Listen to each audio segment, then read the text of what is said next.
Hello guys, hello Libra, welcome dito sa aking channel, Kapalaran 888. Welcome. Alamin natin kung anong messages, vibration, gabay, energy para sa inyong lahat. Libra.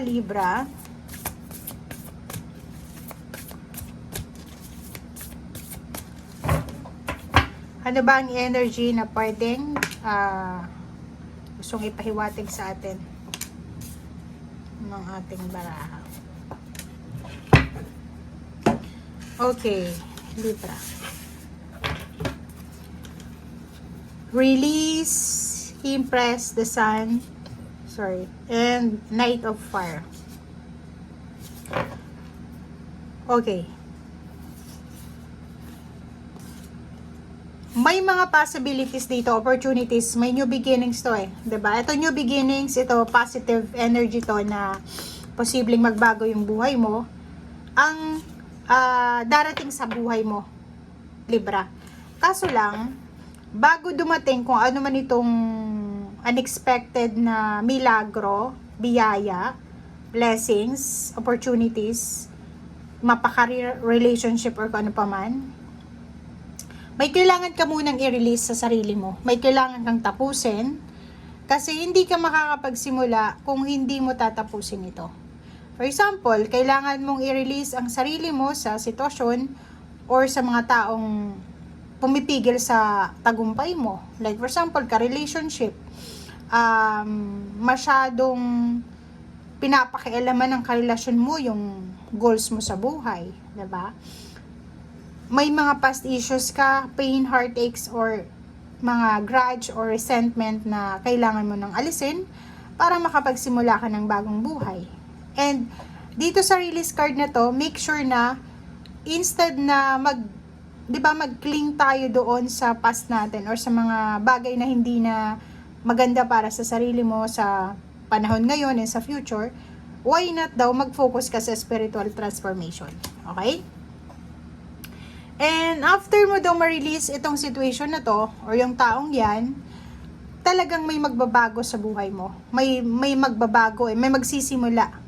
May bago kang pangarap, may bago kang proyekto, may abundance and prosperity na parating sa'yo, mga bagong idea, or posibleng bagong relationship, bagong trabaho, or kung ano man tong pagbabago na darating after mong i-release ang sarili mo dito sa bagay na to, or tao, or sitwasyon.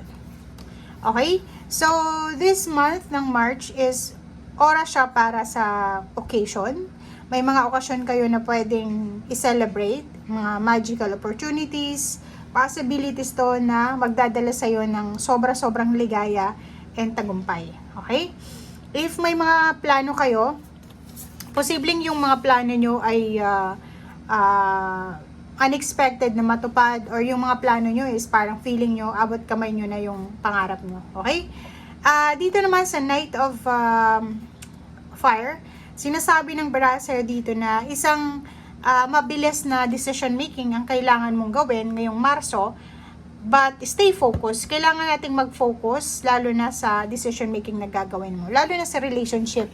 If ever man na single ka, pwedeng may dumating na bagong relationship, or pwedeng kung in a relationship ka, mas magiging stable, mas magiging secure yung relationship yung dalawa. And yun, trust your instinct, and wag tayong parang anong tawag dito, mabilis yung decision making pero pag-isipan natin. Okay? Mabilis pero pag-isipan.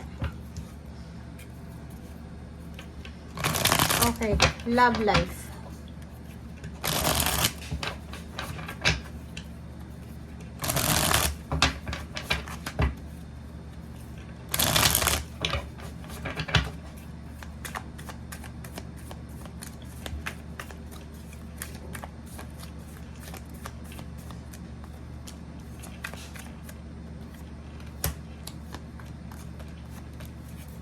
Okay.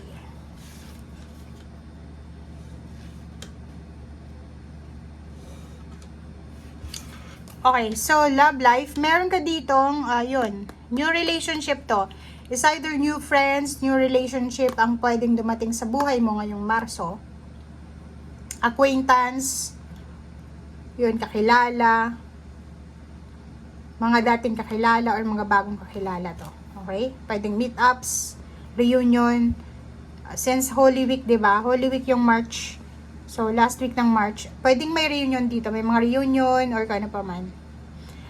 Sa usaping pera, sinasabi ng baraha sa'yo dito na if ever man may mga problema kayo sa usaping salapi, may mga competition, may mga kaaway kayo, or parang ang nakikita natin dito is may libra na maraming utang. Siguro may utang ka sa boss mo, sa employer mo, and nakatali ka doon, nakatali ka sa utang mo, nakatali ka sa relationship, nakatali ka sa misunderstanding or ano pa man.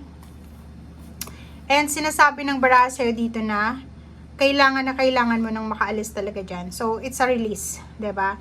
If ever man na hindi balance yung pera mo, nakatali ka sa relationship na hindi mo gusto, nakatali ka sa sakit, nakatali ka sa problema sa pera, sa mga competition, kailangan mo na daw yun natapusin. Okay?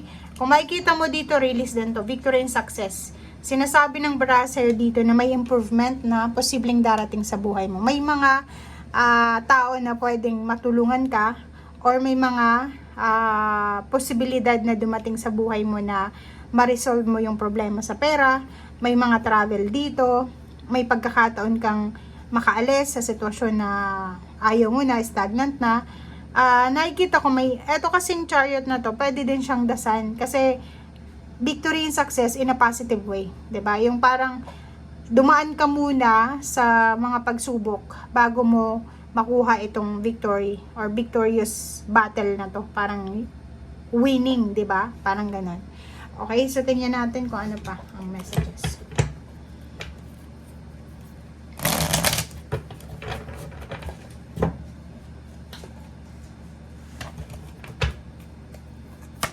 Okay. Nakikita ko sir dito yung endings.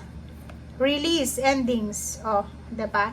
Para sa future mo to, para sa future mo, sinasabi ng barahan na habang naandito ka pa sa kasalukuyan mong sitwasyon, make sure na umalis ka na sa kung ano man yan na hindi mo gusto.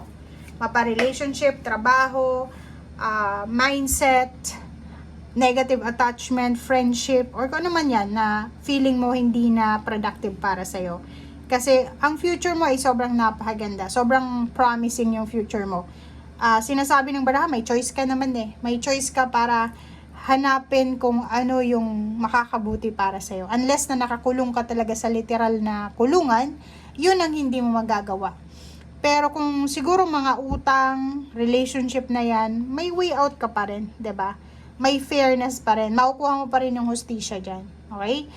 Nakikita natin dito yung pagbabago ng takbo ng buhay mo sa future. May relocation, travel, pupunta ng ibang lugar na mas tahimik, celebration, kaligayahan, positive life, positive family, and sobrang positibo yung outlook mo sa buhay. Makakaalis ka sa kung ano man tong stagnation na to.